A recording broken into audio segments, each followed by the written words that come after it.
Hello, everybody. Good morning. Happy holidays. This is Helen with One Structural, Retrofit 1, ADU1, and Balcony 1.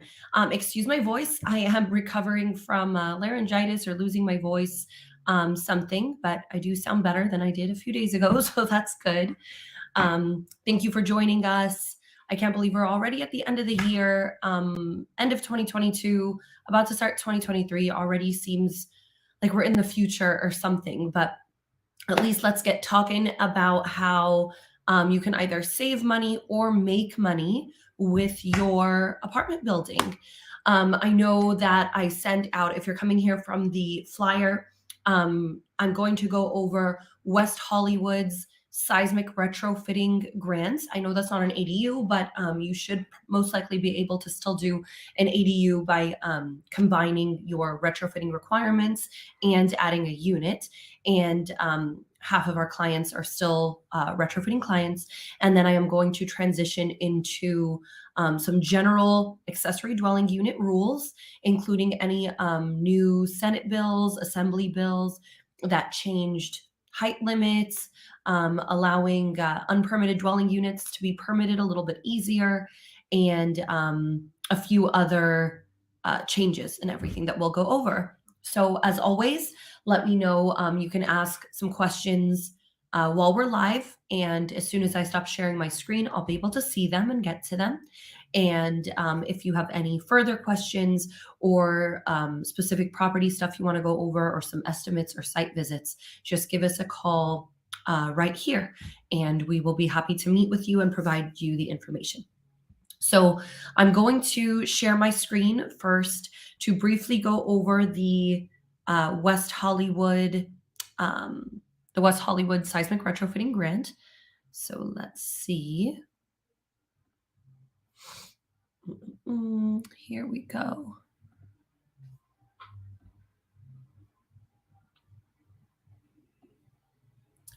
Let me make sure you guys see what I see. Not yet, so hold on.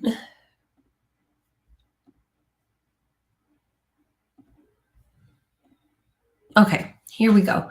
You should see here, it says City of West Hollywood Seismic Retrofit Grant Program.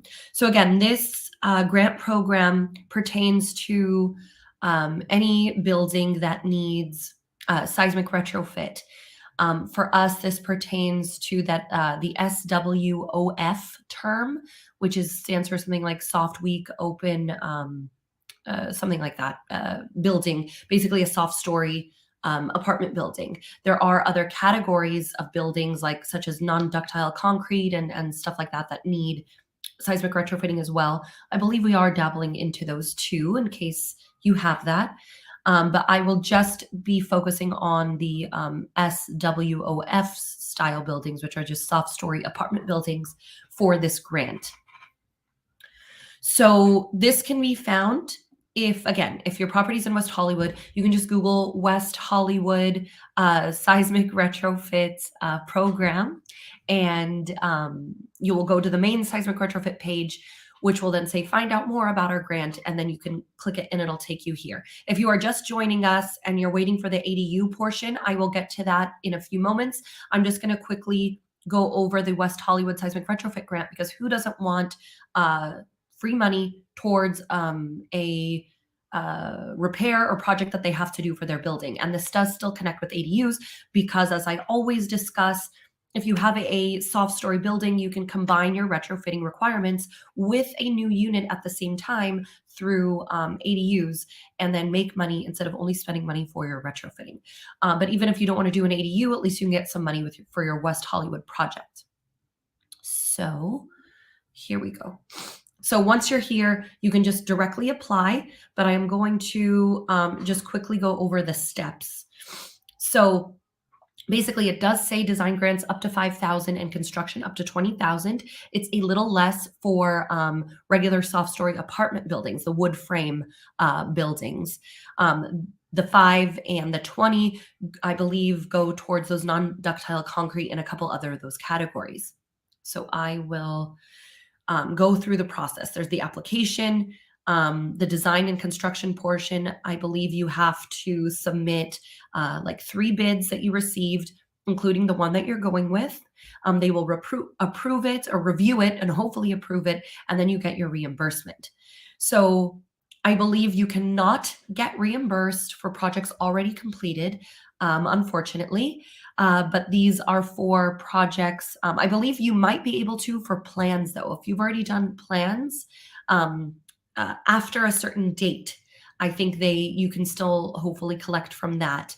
And of course, if you haven't done the construction yet, I believe it does go into those details. So I will go there. So you can apply. It'll ask, the owner has to apply. We've been asked a lot to, just do it for me. We can't. It has to be the owner because there's owner specific questions. Or we'd be happy to do it with you if you want to come to our office, or we go to you with your computer and we can help you with it. No problem at all. So let's see. I'm going to click program rules, and this is where it really goes into it. However, I don't know if you guys see program rules. So I'm going to stop again, and I'm going to, when I switch tabs in between sharing my screen, it doesn't carry that over. So this is what I was looking at. So here, let me try to make it bigger for the viewers. And that should be big enough. So these are the rules. Let's see.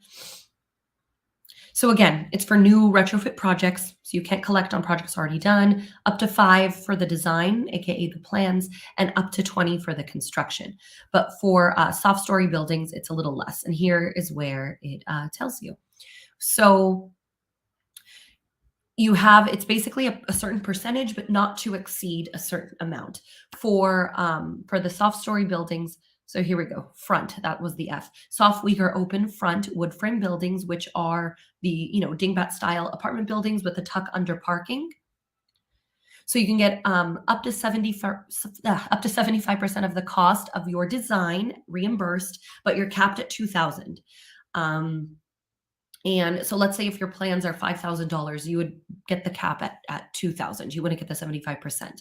And then for the construction for your soft story building, it's 40%, but capped at $15,000. So even if your 40%, if your building's large and your construction is going to be $100,000, 40% is 40,000, but you would only get the 15 up to. So I don't know if they just give you the full amount at this point, or if every building varies. I did speak with a planner yesterday. So basically every type of building, the soft story, the non-ductile concrete, pre-Northridge steel moment frame buildings and others, were allotted a certain amount, and that amount will run out. So basically it's first come, first serve, and you have to be within your compliance period. It can't be overdue or past due or in non-compliance. So first come, first serve, and within your compliance window. So they recommend pick a company and apply as soon as possible because the funds will run out. So basically, again, 75%, but up to 2K, 40% up to 15 reimbursed for your soft story building. And the last thing I just want to go over is that date that I know I saw somewhere. Design costs, so ineligible, design incurred prior to May 18th, 2021. But let's say after May 18th, 2021, you already did plans or earlier this year, it looks like they are still eligible. So that's good, but I know that is a little unfortunate if you did all of this prior, but such is life at this point. And everyone's doing their best. Cities will see if they are, but that is basically the rules. New projects, 3 bids, submit. We're happy to help you with that, but the owner has to do the application, and possibility of getting some reimbursement for plans done after May 2021, but not for any old construction that was completed. And other things that they will not reimburse you. Obviously, if you are picking somebody unlicensed, not us, we're fully licensed. Costs unrelated to seismic retrofit, again, kind of obvious. projects that began construction prior to the FEMA approval, which I've already gone over. Permit fees. WeHo definitely wants their permit fees. They're not going to reimburse you for that. And if you've already received funding under another program. So that is basically it for the WeHo Seismic Retrofit Grant. If you have any other questions for that or you need assistance, you can still reach any of our departments through this number. Give us a call and we're happy to help you. So now I will switch over to our ADU portion.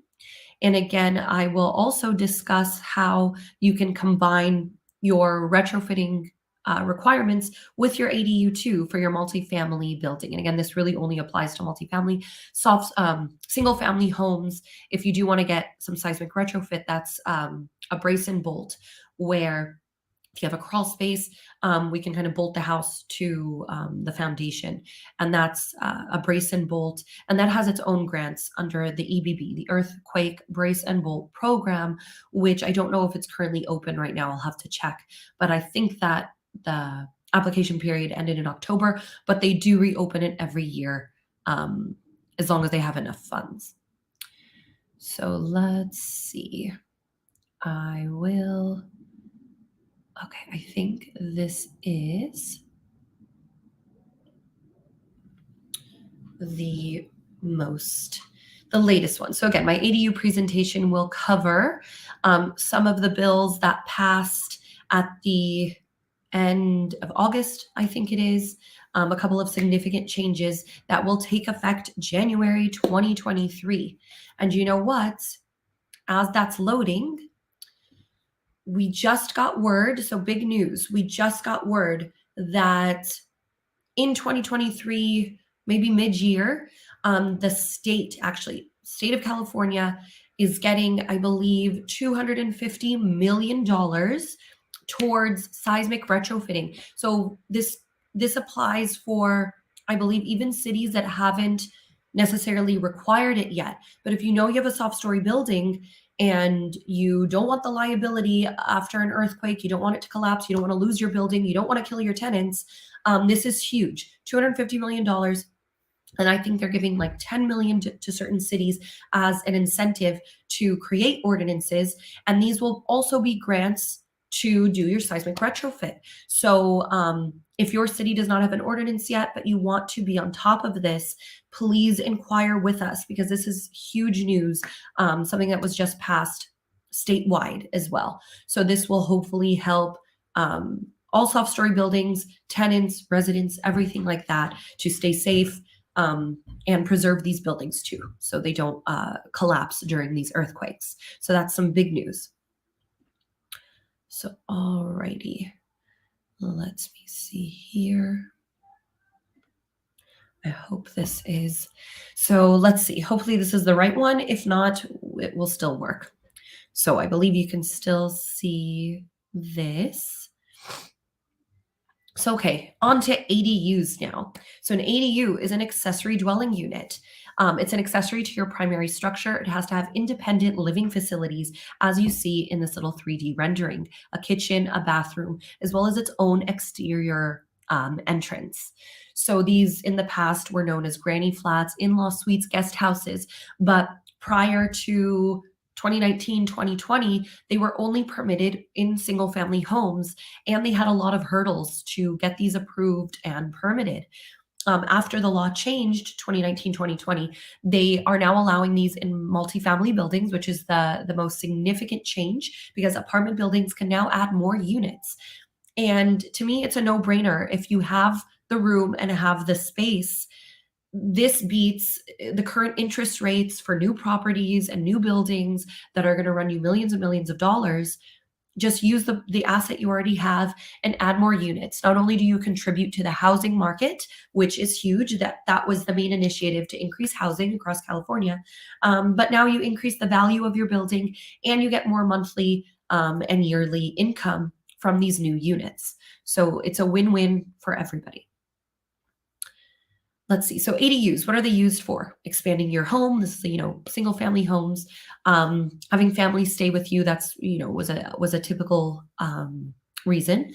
Of course, our area of focus, rental income, the increased housing for California, or elderly family too. We don't mind what you use it as long as you're not hurting anybody. But our main goal is to help you maximize your property. So what we do when we offer our free feasibility analyses is provide you with okay, this is your property, this is what can fit, because obviously, space permitting may hinder the sizing you can do, but this is what you can fit. We'll give you different options, different price ranges, as well as related pro forma statements for those options. So let's say we propose to you two 500 square feet each units and two 1,000 square feet each units. We would then show you rental comps respective to those options. So then you can see what your potential return on investment would be, the GRM and everything like that, because obviously a 1,000 square foot unit is going to cost more than a 500 one. But then also you will be getting more rent. So that's what we like to put in these reports. So you can see which one will make more sense. Will spending more to get bigger units eventually give you a higher ROI? Will it be equal, or will it just make more sense to do the smaller units? So our area that we really try to push is maximizing your property. So there are two kinds of ADUs that you can do. This is for single family homes and multifamily, although there are a little bit of differences with some of the language that I will get into. On the left is a project that we've already completed in Inglewood. It had two areas of tuck under garages on the building that were converted to 2 units. Those are examples of attached ADUs. So you can do attached and detached ADUs. For attached, under single family homes, you can convert existing attached space, or you can build new construction and attach it to the house. That's something only pertaining to single family homes. It's only allowed for regular houses. For multifamily properties, think of attached as only internal conversions. You cannot do new construction and attach it to the building. No city wants you to change the footprint or the envelope of your multifamily building. You can only convert existing space under the attached rule. The existing space falls under attached garages, tuck under parking, like what we've been talking about already, storage rooms, rec rooms, basements, attics, carports, attached. Keep in mind, if you are thinking about your basement or attic or a storage room, it has to have sufficient ceiling height. The building code is 7.5 feet. If it's a little less than that, sometimes we can excavate a little bit to increase the ceiling height, or we can, if there's a drop ceiling, we could potentially change that as well to allow it to be minimum 7.5 feet. For single family homes, if you have an attached garage, you can build on top of it also to be under your attached rule. Again, multifamily, you cannot do that. You can't build on top of your building. So we get that question a lot. I have a duplex, I want to add ADUs on top. No, you can't. No city, at least thus far, has allowed that. If and when they do, we will most likely be the first to let you know. But unfortunately, no city has allowed that. And not only that, you can't just, throw something on top. You would have to reinforce that entire bottom floor, add footings, and so forth, which is fine. But so far, cities have not allowed that. Under the detached rule, I think this goes both ways for single family and multifamily. Your detached can either be conversions of existing detached accessory structures, like a garage or a carport, or a storage room, a permitted storage room or something like that. Or it can just be a new construction, ground up detached unit. But keep in mind, new construction does have to adhere to setbacks and building separation. And sometimes, depending on your city, sometimes like FAR requirements, lot size, and open space requirements, and so forth. Here's just a little example of a detached ADU. This was converted because, as you can see, it's on the property line. If this was an open backyard and you just wanted to build something new, you cannot build on your property line. So another huge difference between single family and multifamily is how many you can do. For multifamily buildings, up to 25% of your current number of existing units can be converted. So again, under the attached rule, internal conversions, or at least one. Since of course, if you have a duplex, 25% doesn't even equal one. So it's at least one or the 25%. For single family homes, you can only do one regular ADU. If you want a second ADU, it must be a junior ADU, and that has its own rules. Junior ADUs have to be part of the house. It cannot be new construction. It can't be detached. You are limited to 500 square feet or less. And then probably the biggest rule is it comes with owner occupancy requirements. So the owner must live in either the house or the junior ADU. This is to prevent a single family R1 home from basically becoming a triplex with 3 rentable units. You cannot do that. I even just saw a house on the market advertising itself as 3 homes, saying, "Oh my God, look at all this income." And I'm like, no, that's wrong. You're not letting the potential buyers know that junior ADUs come with owner occupancy. But I know at the end of every listing, it's like, buyer to verify everything. So if you are going to buy that home, I don't want to throw it under the bus. Just ask us first and we will help you verify. But all junior ADUs, at least for now until 2025, come with owner occupancy requirements. So that is the rule if you want that second ADU for your single family home. For multifamily, this little chart will show, again, a duplex to 7 units. You can do one internal conversion. Again, so you can convert your tuck under parking, a storage room, a rec room, a passageway into one. Once you hit 8 units is where that 25% really kicks in. And you can do 2 attached. Let's say you have a 17 unit building. You can technically do 4 attached. So as a little disclaimer, once you start adding more and more units, sometimes even 1, unfortunately, keep in mind that this will start to mess with, I don't know if infrastructure is the right word, but it will start to mess with your building's kind of abilities in terms of utilities, electrical, stuff like that. So more often than not, you may have to upgrade your original electrical panel, which that has to be done through an electrician. It varies per project. Everybody says how much, but it really depends on the current amps that you have, amp of the units that you're going to add. So size matters, how many outlets you have, and appliances, lighting, stuff like that. So it really varies per existing and what you're adding to know what you will need. And so just keep in mind that you will have to do that. That's probably the biggest piece that is not considered all the time, upgrading that original electrical panel. But again, I don't want to scare anybody because usually, even if you have to do that, and again, those can be pretty pricey, your ROI will still be very good. You will still, I believe, kind of come out on top. And again, our analyses will show you if you won't. And we've literally told people, it's up to you, obviously, but this may not, your property may not be the best fit because you won't, recoup your investment for 20 years or something. But I mean, even then, it's up to you. But just stuff to consider. So how many detached ADUs you can add? Again, this is the biggest difference for single family and multifamily. Single family, still 1 ADU, doesn't matter whether it's attached or detached, you can still only do 1. For multifamily, you are permitted up to 2 detached units.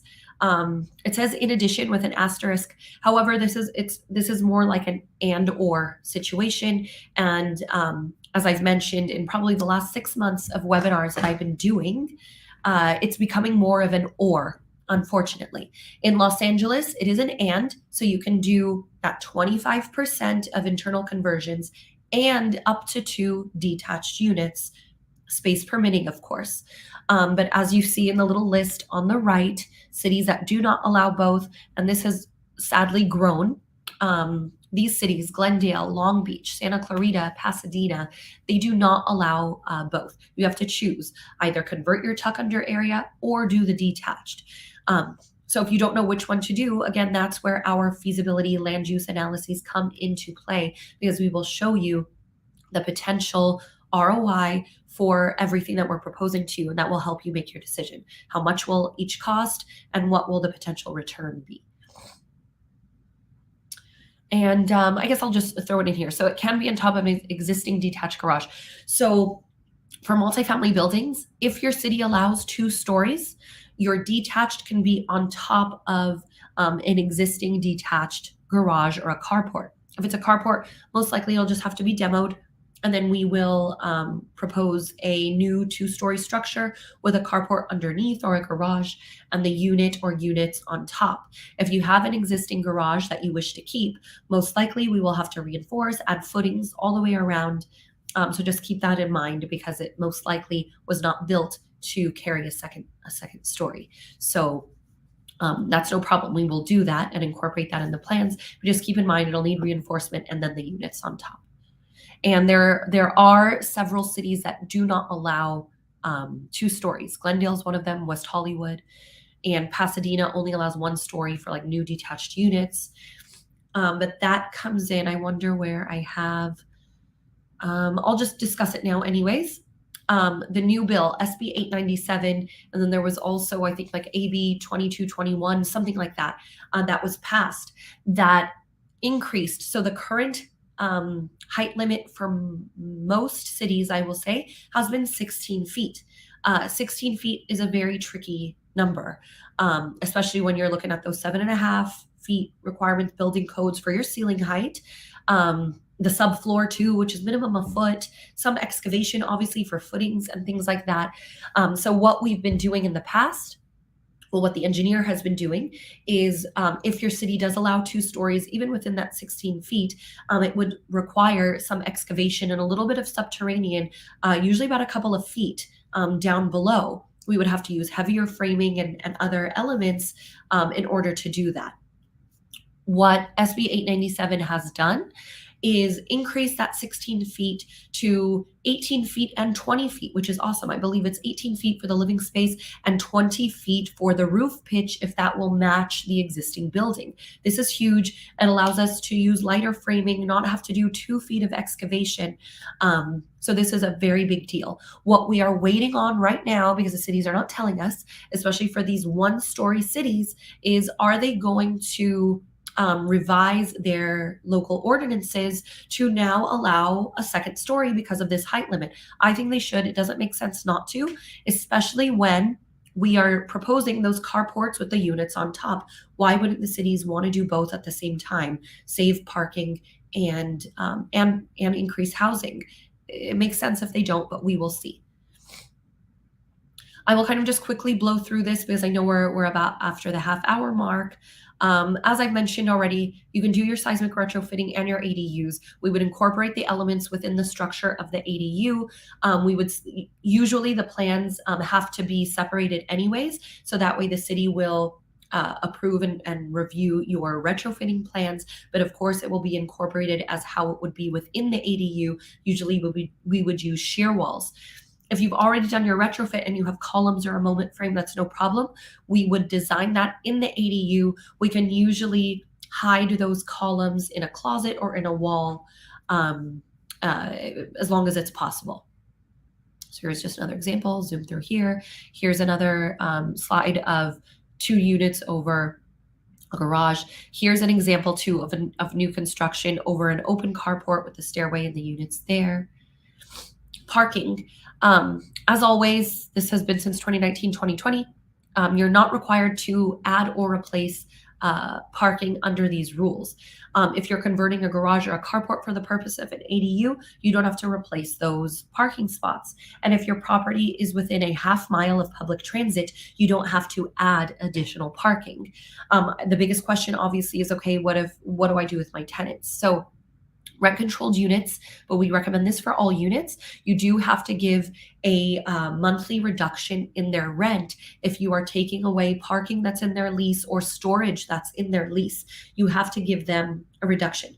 The reduction is really up to what the landlord or manager agrees with the tenant, but several factors must be considered. How many spots or the storage that you're taking away, density of the area. Is it very difficult to find replacement parking, or is there ample street parking and it's no problem? Or maybe some comps of monthly parking garages in the area that the tenant would now have to use. How long have they been there? What's their current rent? and so forth. So those are all things to be considered that it's up to you to basically agree on with the tenant, and you must give them like a 30 or 60-day notice. Of course, we recommend doing it sooner than later. I know sometimes you don't want to make them panic too early either, so we say maybe midway during plans or when you start plans, something like that.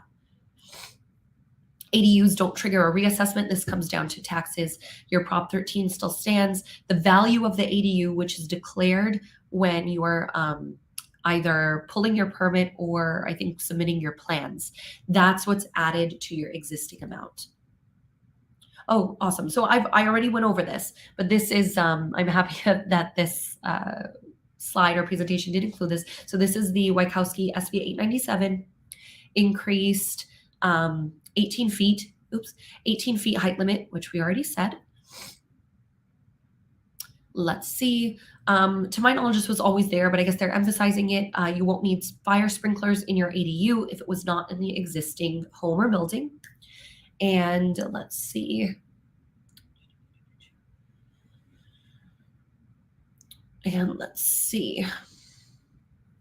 I believe this is the one of for the UDU. So if you have an unpermitted dwelling unit, sometimes you just may have done it yourself a few years ago, or you bought your building and it had an unpermitted dwelling unit on there that's not on your C of O.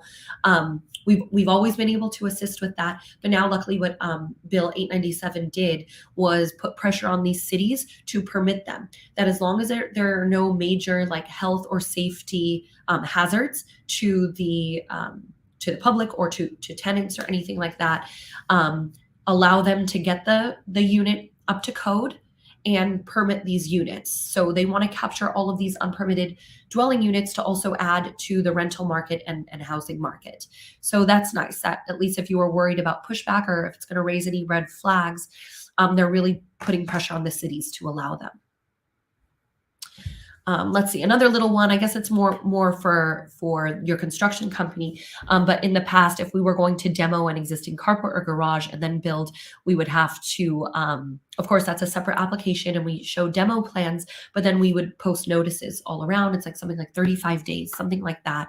And of course, that would give a period of your tenants kind of asking questions, getting upset. Apparently, what this is also going to do is that they just have to grant you the demo permit. And I think it says you will no longer, here we go, no longer required to post those notices. I mean, it's up to you if you want to at least just let them know, or we can always like send them an alert, something like that. But at least we don't have to post those notices anymore and cause any confusion. So that's that. That about does it for our retrofit portions, ADU portions. Just to quickly recap, WeHo has a grant. If you have a West Hollywood building that you have not done construction yet, please get 3 bids, pick one, and apply. And if you go with us, we are happy to sit with you. Maybe we can even do it through Zoom if you're too busy and do that application with you. But we will need you there to answer those specific owner-related questions. There is a huge $250 million statewide grant, I think it is, that will be effective mid-2023, maybe January 2024. We're seeing, because obviously all the cities have to do this now, but that is an incentive to get all soft-story buildings retrofitted, even if your city did not require it, or I think it's specifically for cities that weren't requiring it. They're trying to get them to develop an ordinance and then help the buildings, help the building owners with some grants to get this done. Then, of course, lastly, we did our ADU presentation, all general rules, and you can also combine your retrofitting, and the ADU and the retrofitting requirements together. And then just to throw it out there, our other division, Balcony 1, another mandate, of course. I know you guys love hearing about mandates that you have to do to your building. But this was effective in 2019 and time is ticking. It's already almost 2023. You must get your balconies, decks, handrails, landings, stuff like that inspected. At the very minimum, you must get them inspected every 6 years now. This is permanent. So And this was already took off in 2019. The cities are hopefully developing their own ordinances right now to alert you, but I know we get a lot of pushback. Like I haven't, the cities haven't said anything to me about balconies, so I'm not going to do anything. You must. We will send you the state law. It is a mandate for all of California. This isn't an LA thing. It's not a city thing. All of California. If you have, I believe, 3 or more units with exterior elevated elements such as balconies, walkways, catwalks, you have to get them inspected. And then, of course, if anything dangerous is detected, severe water damage, any issues to the integrity of the elements, you do have to get those repaired for obvious reasons. That's huge liability. So our division Balcony 1 takes care of all inspections and repairs. And yes, even if you read that the inspector can't do the repair, that was already amended. Whomever did the inspection can do the repair. And this applies for all apartment buildings under SB 721 and HOAs and condo communities, SB 326. They have different rules respective of each bill, but you must get everything inspected. So again, even if you call this number, you will still be able to reach any of our divisions: seismic retrofitting, accessory dwelling units, and balcony inspections. So thank you, everybody. That was a mouthful, but thank you so much for sticking around. Give us a call, email us, and we are happy to help you with your multifamily building, whether it's increasing income or keeping your building and your tenants and residents safe. One Structural is here. Thank you all so much. Happy holidays, and I will see you next time. Bye, everybody.